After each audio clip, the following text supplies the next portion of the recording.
Well, good evening. We're back again for another live stream. As you can see, Restream that we're using has very kindly given us a nice background. So I'm broadcasting live from La Ermita in Mijas Pueblo. And I have my guest today, Anne Hernandez. Anne, thank you so much for coming back and getting this sort of on the go again. How are you doing? Okay? I'm fine, thank you. Yeah, thank you for inviting me, Bill. Thank you. I mean, yeah, it's been a long time, hasn't it? So we've got quite a lot of catching up to do. Oh, we have indeed, Anne. Well, we've been in contact quite a bit during this last couple of weeks, and it Uh-huh. seems like on Brexit issues, we're kind of taking two steps forward and three steps back at the moment, doesn't it?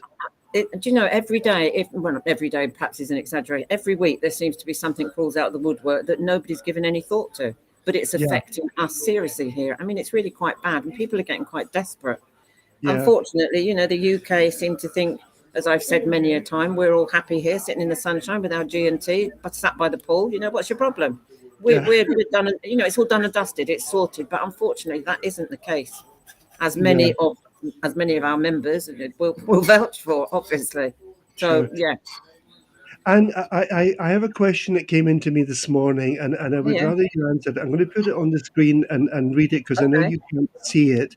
okay, Um, it's one of these sort of ongoing things. I'm getting a lot of flickering here. I'm not quite sure yeah, what that there is. is. No, I Yeah, can't read it like that. um, I'm going to give somebody an epileptic attack. Yeah, I Right, was going to say right. that. I tell you what. I'll just You read just it. read it. Yeah. Yeah. Um, this is a couple. They applied for residency in August 2020. They got the TIE card in January 2021. They took their medical test for driving and they passed that okay. The doctor told them to contact Trafico to exchange the license. Okay, so you got the time here. This was in January 2021. Mm-hmm. And then they've been told that it's too late as they should have applied before the 31st of December 2020.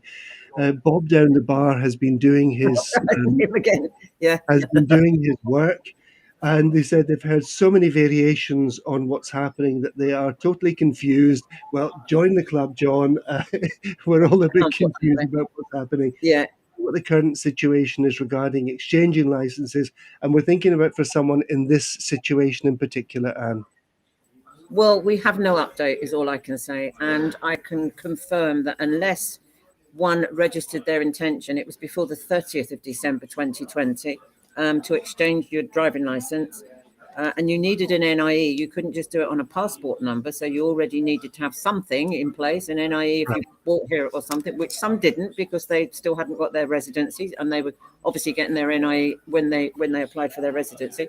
Um, but unless you registered before the 30th of December your intention to exchange your UK driving license for a Spanish one, unfortunately, I think we're down to having to do a Spanish driving test. Um, Negotiations are still going on. Fingers crossed. Let's hope something happens. But they've been going on for ages. You know, I mean, well over a year now. Yeah, Spain has very kindly given us several extensions, grace periods. Perhaps they'll come back with another one at the end of February. But as it stands at the minute, February the 28th, well, that'll be 1st of March, the UK driving license for beneficiaries of the withdrawal agreement. I'm not talking about those residents that are here via another route, a visa, for example, because they're allowed to drive for 6 months. But right. beneficiaries of the withdrawal agreement, unfortunately, if there is no further agreement, if there's no agreement, if there's no further extension, they will have to take the Spanish driving test. Now, Spain very kindly allow the highway code to be done in English. It's a 20-hour course. It's not cheap. It's quite expensive, about €400. That you do through a driving school, and you go down and do it all online. Obviously, I say it's in English, but some of the translations are not the best, and I get phoned to say, "What does this mean?" I can't understand that question, but okay. But the practical driving test is only done in Spanish, unfortunately. Right. And I know that the negotiations originally were trying to eliminate the need for the practical driving test because, I mean, as I would say, if you can start the car in neutral, you can go through the gears, you can park, you can do a 3-point turn, you can reverse. You don't need to be tested on your Yeah. ability to maneuver a vehicle. What you need to be tested on is the highway code. And I don't think it's wrong that people driving here should not know the highway code, to be truthful, because it is quite different. Think of the Sure. roundabouts, for example, you know. I mean, do they even know themselves what they're supposed to be doing? It makes one wonder. But there we go. There are certain differences here. So it's not Yeah. wrong to learn about it. But what the British Embassy, in fact, I think it was just yesterday, it might have even been today, have advised is that if you are totally reliant upon your car, if you live in the campo or somewhere without public transport, Yeah. get yourself your driving test done. They can't make any Right. guarantees whatsoever. Right. So really get it booked in as soon as possible is the answer. Yeah. Yeah, I mean, I wouldn't say leave it to the last minute because there's going to be quite a demand, isn't there? I think. Mark Jones, hi Mark, has said we are talking about do people actually know what the rules are, and he just says roundabouts. Yeah, roundabouts. Yeah, that's very weird. Roundabouts. Yeah, and they don't seem to have the timer correct for traffic lights with a zebra crossing. You No. your lights will change to green. You're wanting to turn right, and then there's somebody on a beep beep beep beep, beep a pelican crossing or a zebra crossing. Have also got permission to cross, so you have to come to a Yeah. grinding halt and think, what the heck? Yeah, okay. Well, I could go on and on, but I won't. Yeah. Okay. So the recommendation is if you didn't have your application in before 30th of December 2020, um, really, the recommendation is that you book a driving test, Yeah, especially if you need your car. And let's be honest, Anne, Mijas is the kind of place that a lot of people need the car, don't they? Because absolutely. it's so dispersed. No. And someone might say, well, I live in Riviera, but, and they've got sea views. Yeah. But sea views from Riviera takes you somewhere down to the Atlas Mountains, you know? Yeah, it does. I mean, if you're at the top as well, there's no public That's right. transport up there, is there? Yeah. So no, no. So yeah, I mean, the recommendation is if you are reliant upon your car, get yourself sorted and get your driving test done. At least get the highway code. You can't do the practical without passing the theory anyway. So Right. that would be the first, but you have to do it through a driving school. Through a driving school, and Yeah, you have to book this sort of block, you book it with online. I think it's a daily and 20-hour course. this Yeah, I think you can still study at home and you get books with it and everything. But yeah, sure. Okay, Anne, listen, I know you've got a long list of things that you want to try to get through uh, today. We met yesterday with the General Secretary we of did. Mijas Council, Antonio Checa, who was extremely helpful. Uh, Oh, what a lovely man he was. He was so nice. He yeah, was. He really and was. he has clarified a couple of things because even between the information that's coming out from the gov.uk and what is happening in, oh, I've got a message saying there's no sound. And then Um, and then sound is good. right, have we got any sound? Oh, sound is good. Okay. I'm assuming. I don't know. Yep. I think we're going again. Vicky sends me messages. You see, if Yeah. there's anything that it seems like it needs to be sorted. Um, right.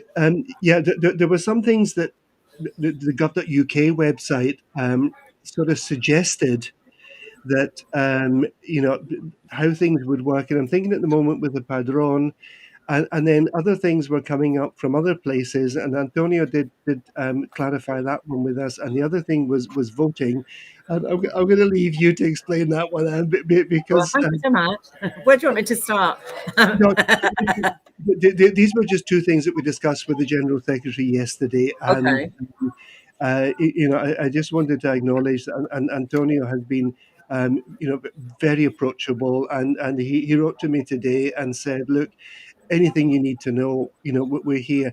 And the thing Yeah. is that a lot of these things, I deal with Mijas, you deal Mm, with southern Spain, but actually, if it's good for Mijas, this is going to relate to just about anywhere in Spain, isn't it? The absolutely. things that we're talking Absolutely. But about. people have to remember there are 17 autonomous communities here, and a Yeah, lot of them interpret the rules differently, quite entitled to do so. Seven right. plus two autonomous cities. So it's not as easy as saying these are the rules for Spain. I mean, the first thing anybody asks us that we have to reply when they ask a question is, where are you living in Spain? And I Yeah, mean, yeah, half the time they say, well, what difference does that make? Well, a heck of a difference, to be truthful. If you're in yeah. Alicante or Andalusia or Catalonia or something, there's a big difference, or the Well, Canaries or well, something. there can be, yeah, yeah. Okay, Absolutely. listen, I'm gonna let you start on Okay. you take things as you wish, because you've got a lot of things that you want to get through here. I have, and I've made myself a list so that I don't forget, because there is a lot. And I shan't be talking about the British government and Boris. Otherwise we'd be here all night. So we won't start on that. But I mean, it shocks me, that there's still so much misinformation going around. I don't know. I sometimes want to say to some people, which rock or cave have you been living in? Because we've been wittering on about this since July 2016. None of this is new. No. Somebody even the other day, when I said about, they hadn't exchanged their driving license and they've been here for 3 years. And I said, well, why did you not do it before? I'm still waiting for Brexit to happen. Hello. It's really not funny. It's really not funny, is it? No, it isn't funny, but this is sometimes the attitude. On Sunday, and I'll start on this point, I was asked by 3 separate callers about what I would say is the non-existent 1-year visa. It turns out that Bob in the bar, and I'm renaming him Bob the Gob, had been spreading malicious gossip again about this 1-year visa, but that turns out to be the non-lucrative visa, which is not a 1-year visa. It's a 5-year residency. People seem to forget that a visa is only giving you permission to come to Spain to apply for your residency. It is not the residency per se. You still have to come here and go through the normal system for applying. I mean, when we were EU citizens, it was our right to live in any of the EU countries. We just had to register our existence here. Now we have to actually ask permission to be allowed to come here. So that the visa is asking the permission to be allowed to come here to put in place our application for a residency.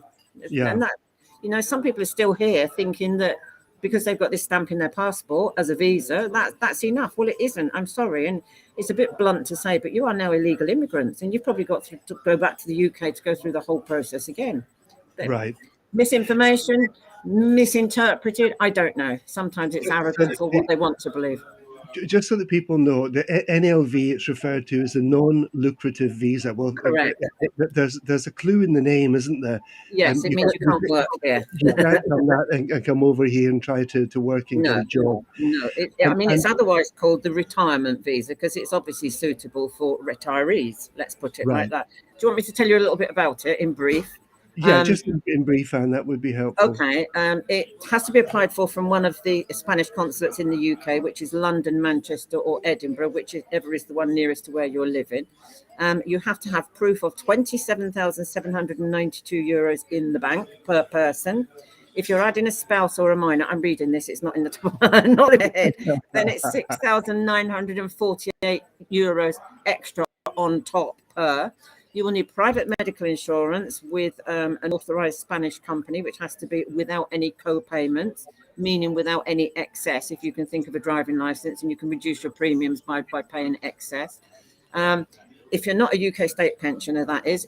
If you are, you can transfer your right via an S1, and they've only just agreed that an S1 will be accepted for a non-lucrative visa. I don't know if that's been officially announced, but, well, I've just announced it, so there we go.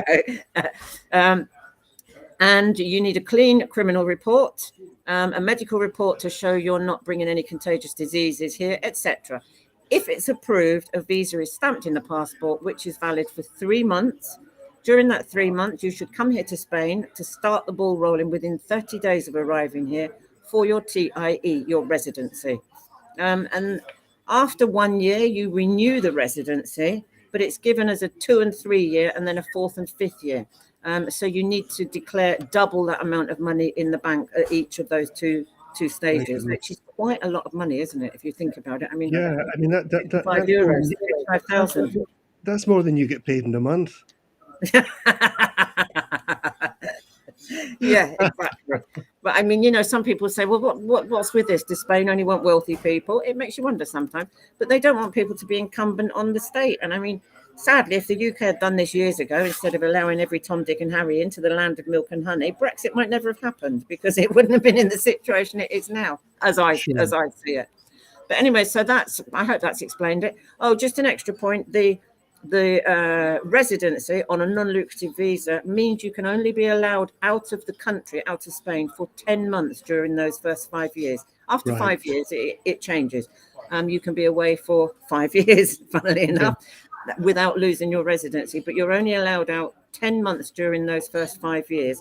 and you're allowed a one block period of 6 months. So if you use that in the first year, you're only allowed out of the country for 4 months during the remainder of the time of your 5-year residency. And obviously, if these are the rules, and people must automatically become tax residents here in Spain if they're approved for that. Yeah, they're fiscal residents after 183 days. Yes. Yeah. Yeah. Okay, other misinfo that we've already mentioned is the Padrón. And Yes. since this doesn't exist in the UK, and I don't want to teach a grandmother to suck eggs, but let me just explain it a little bit, because people don't always understand. They think it's Big Brother's watching, or they're going to grab me for tax. That isn't the case. It's the Okay. register for residents within a municipality. And the local council gets funding from central government for everybody that is registered on that registry, on that Padrón. What are they supposed to do with that money? Improve our local environment. So it's a win-win situation. It will be used to better our infrastructure, our roads, our parks and gardens, our emergency services, our schools, education, policing, etc., etc. I mean, that will help us all living here, obviously, but at the time of selling, it's also going to add value to our property, because it will look like a far nicer area than one that's been left to abandonment, let's say, rather more to neglect. So it's important to get on the Padrón. It's not only important, it is actually a legal requirement if you are It's a an resident. obligation, yeah. It is, and not a lot of people know about it. Unfortunately, some of these councils, they need to do a bit more of a campaign bill to explain what the Padrón is. They seem to assume that everybody knows. Well, we Brits don't, because it doesn't exist in the UK. No. You know, and then sadly, moving on to the Padrón, unless you're on the Padrón, you cannot go on to the Electoral Register, the Censo Electoral. And I know Yeah. at the last elections, a lot of people went down to vote, and they said, why can't I vote? And I spoke to them. I said, well, are you on the Electoral Register? No, but I brought my Padrón. Well, that isn't it. That is not the Electoral Register. That is No. something quite separate. But to go on to talking about the Electoral Register, as we now know, you have to be a resident in Spain for 3 years and on the Padrón, with the current Padrón. That has to be updated. Now we are EU citizens every 2 years, not Yeah. as it used to be. And that's a national standard. Thank goodness that's been clarified for us. Yes. But you join the Electoral Register prior to the next elections, which are May the 28th, 2023, the local ones I'm talking about, the municipal ones. Yeah. And for a lot of people, I mean, me, for one, I've lived here for longer than 15 years. I can't vote in the UK. We're still waiting for that forever vote, so to speak. Sure. I can't vote in the EU because I'm no longer an EU member. I obviously can't vote in the Spanish national elections because I'm not a Spanish passport holder. I can only vote in my local municipal elections.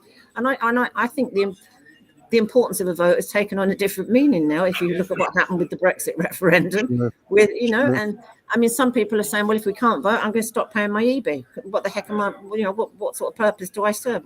You can't unilaterally decide that, obviously. But as a result of being a legal resident, we should be entitled to a vote in the local elections. Yeah. I think it's important.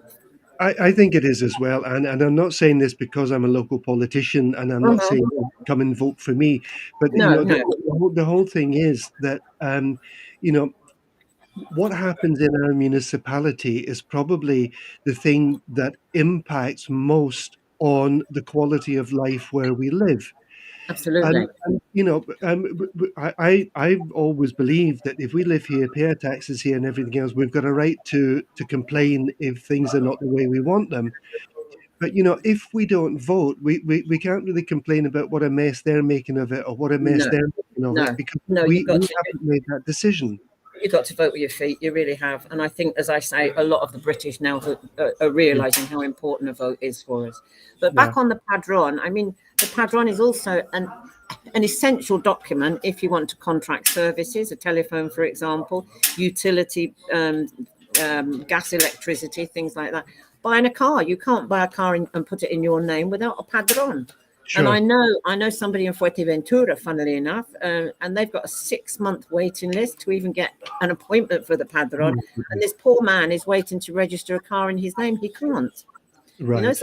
And it also has knock-on effect for the Convenio Especial. If those people that have come here to Spain, perhaps after 1 year, want to cancel their private medical insurance, being on the Padrón or having a residency, they are entitled to pay into the Convenio Especial, which is the equivalent of the British National Health here in Spain. It's the state medical services.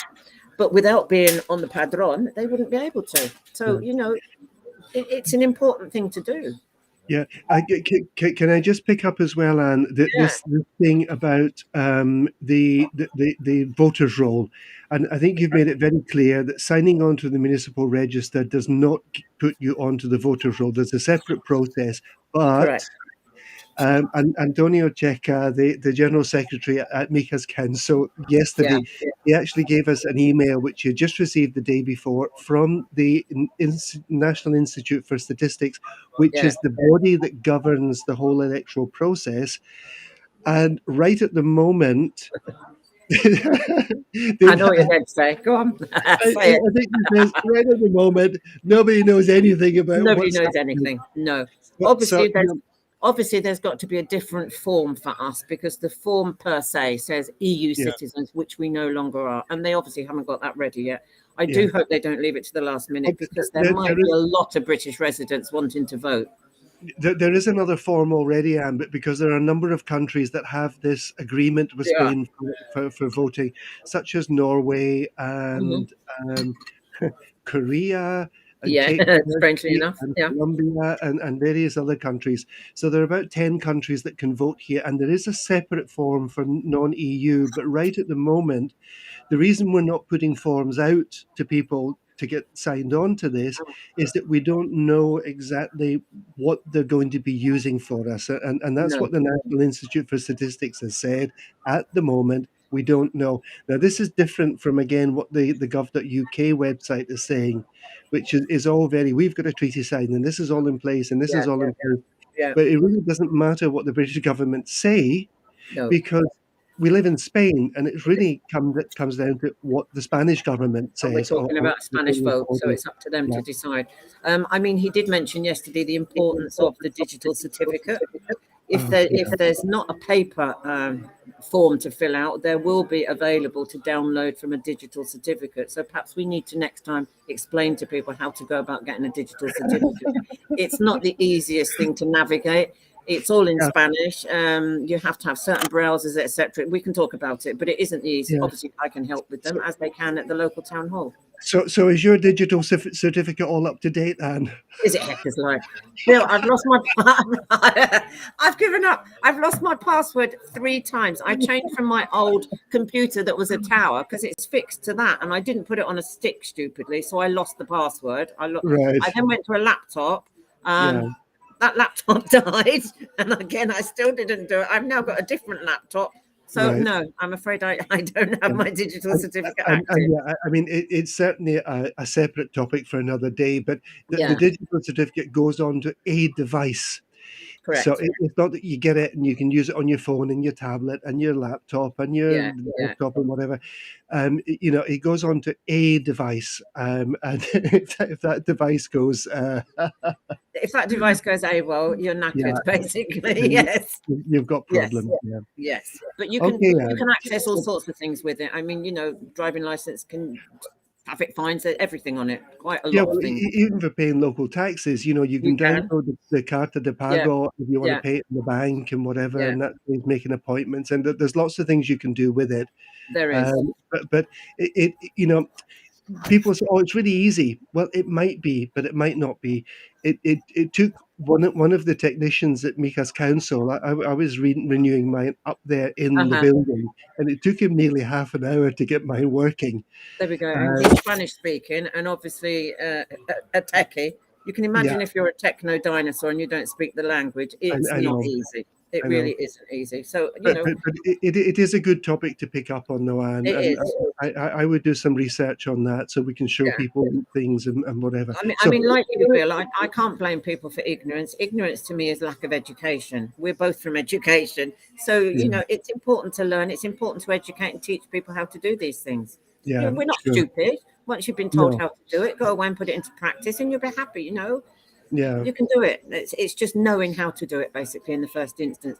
And when you're sort of confronted with all of this technology, and you don't know which you're linking on, and you need to put words in and letters, and sometimes you have to I know. replace the first letter of your NIE with a zero, as I mentioned, etc. I mean, it doesn't tell you all of that. It's just things that I suppose you've learned as you go along.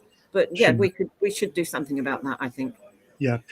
So what else have you got on your list? Convenio Especial, since I mentioned it. Yeah, you mentioned Convenio that. Especial, okay, as I said, is something that you can pay into here in Spain to qualify for treatment on the Spanish national health system. Let's put it like that.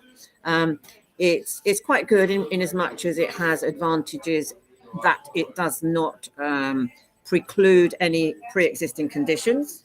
There's no age limit to it.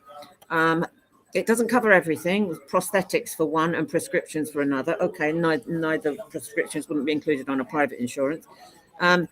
Up to the age of 65, it is 60 euros per month. And then it jumps up quite considerably to 157 euros per month. And But that's for some people who can't yeah, get private medical insurance, if they've had cancer or diabetes, you mention that to an insurance company here, or you're over the age of 70, forget it. yeah.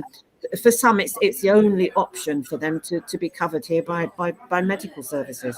So And that would be per person, Anne, yes? that would be per person. That is Per correct. Yeah. person, yeah. Yeah. I know it sounds like a lot of money, but as I say, if that's the only medical insurance you can get, it's what it is basically, and it's a Sure. wonderful service here. I mean, Spain ranks, I believe, third in the world in national health treatment, so to speak. Yeah. Spanish advancement and technology. It's wonderful. So we can't knock it. It's And if people wanted to go down this route and met all the right requirements for it, and would they need someone to help them to navigate the you system? can probably do it online, but yes, it would be best because Right. again, it's going to be all in Spanish. Yes. Yeah. So yeah. Yeah. You might even be able to do it on your digital certificate. I don't know, but it's primarily done through the INSS, the Social Security offices. Right. There are links to it. I mean, I can post links to it, but anybody that's a little bit computer savvy or has a few words of Spanish, they might be able to get around it. But if not, I mean, give us a call. We're more than happy to help. Yep. We got a quick message here from Mark, who says that where are we? He said great information, but he's got to log out now. It must be dinner time. Okay, Mark. Thanks for joining us, Mark. Enjoy your meal. Buen provecho. You can catch up on the last bits later. So, anything else you've got? That was Well, the Convenio apart from a Especial. little bit of self-promotion here, Bill, I mean, Go on. Practice in Spain has now added the word international, so we're helping all foreign residents here in all of Spain. Yep. We've also regionalised initially, so we have an eastern region which comes down to Murcia, Almeria, and then the Andalusia region. The eastern region covers the Balearics as well. And then the Andalusia region also covers the Canaries. We've sort of done it in line with the division of the consulate, so we know who to direct ourselves to on each occasion, which is good. Right. And the first of our presentations, as you know, since you will be joining me, as will Charmaine Arbuin, our British consul, Blevins Franks, and obviously we'll have some solicitors there and other people to talk to, perfectly free information. Right. Is on Tuesday, the 22nd of February at 1:00 in La Sierra restaurant up in Cerrado de la Golf. So pop along for some wine and nibbles and ask your questions. You'll get current advice, current information, and hopefully put you on the path to. They should. Bob's been banned, by the way. I'm not allowing anybody called Bob.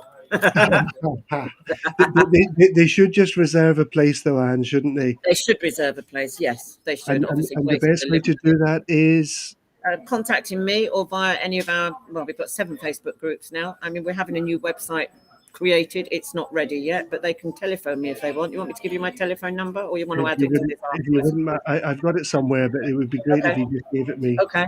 Or my email, or Facebook me, messenger me, whatever you want to do. Yeah. Sure. But I mean, places are limited, so please don't delay. And it's getting quite busy. So, but come along, have a word with the professionals. Don't take my word for it. Come along, talk to you. It's going to be a very interesting afternoon, I think. I really hope so. Yeah. And then, I mean, eventually we want to sort of become the one-stop shop for all foreign residents in Spain. And I've already got lots of people making local offers like pet sitting, house sitting, car mechanics, gardeners, painters and decorators, etc. Right. So, I mean, call us. They'll all be tried and tested and vetted. It's not going to be your local cowboy or something, So obviously our name depends upon it, so we have got to vet them, unfortunately. Alarm companies, for example, are giving us special deals. So, I mean, contact us. This is the way I think it's going to be. Another idea is sort of a check on your neighbour type of service that we're going to start soon. There's quite a lot of elderly here that are living on their own. They might only go out once a week to a local club or something. The rest of the week, nobody knows if they're alive, if they've fallen, if they need help. So it's just going to be like a check-in group. It might just be one phone call to say, are you okay? And the answer is yes. If not, there would be a local person in your area. Obviously, I've got to regionalise it even more defined than just Andalusia, that could pop round, or we might be the one saving grace that can call 112 and get you some help if that's what's needed. So we've got all sorts of ideas, to be truthful. Anything to help the people. We're all in this together, Bill. We've got to support one another. We really do. Nice message from Elizabeth Mosley. Thank you both for fantastic information. You're very welcome, and we're really glad that you're finding this useful. And do you mind if I just put your phone number on the screen? Of course not. No, of course. So that this is Anne's number if you want to book it. But as you said, you can do it by Messenger, by one of the Facebook groups, the Brexpats in Spain International, by Messenger or email or whatever you want. But if you'd like to book a place for the 22nd of February, 1 o'clock in La Sierra in Cerrado del Águila, and I've been told that there might be a little sort of glass of wine and a tapa going at the end. Wine and nibbles. Come along and join us. I knew you'd be tempted, Bill. I just knew it. Come on, I'm Scottish. When have I ever turned down something for free? No, absolutely. Well, that's care of, thank you very much, Blevins Franks, that are sponsoring us, and they will be paying for that. So pop along. But I mean, you've got the British consul to this area, to Andalusia and the Canaries there, Charmaine Arbury, who is a good friend, and she'll be there. I don't know if she's just wafting or if she's talking, but she's there to be talked to if anybody has any questions or anything, as will our other experts. So, it's an opportunity not to be wasted, really. Totally, and I have to say we're very, very fortunate with Charmaine as our British consul here for Andalusia. She is probably the most down-to-earth, practical individual and accessible person that I've met within the sort of consular services, and she'll be quite happy to chat to people, and she we're really grateful to Charmaine for coming along to that as well. Yeah, no, she's become a good friend. I'm lunching with her tomorrow, actually, with her and Vicky, our solicitor. So we'll have a bit of a chin wag, a catch up. So, Anne, is that everything on your list for today? It's just about, Bill. I think we've got through it in time. I hope, the information has been valuable to people, and I hope they take it on board. Padrón, voting rights as and when, and driving license, I'm afraid I've got no update on. So, as soon as we get anything, watch this space. Okay, well, Anne, thank you so much for joining me. Thank you, Bill.